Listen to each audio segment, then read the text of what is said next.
This is the leap. This is the leap that breaks the context barrier. If I have, say, 11 million tokens of input documentation, how does an RLM handle that without just stuffing it all into the context window? It doesn't even try. That entire massive input isn't passed to the LLM core at all.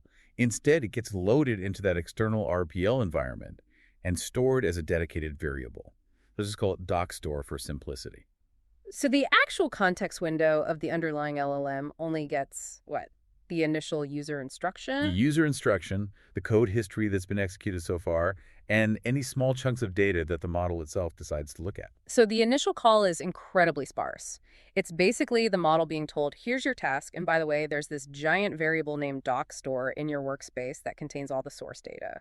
So instead of reading the data, the RLM writes a program, a Python script, to examine, filter, search, and chunk this massive variable. Yes, it's self-programming its own data access layer. That is wild. Once it identifies a small, relevant chunk, say, a 10,000 token section on financial regulations, it then constructs a subquery. This is where that analogy to out-of-core algorithms becomes perfectly clear. And the RLM is forcing itself to operate in exactly that kind of resource-constrained strategic manner.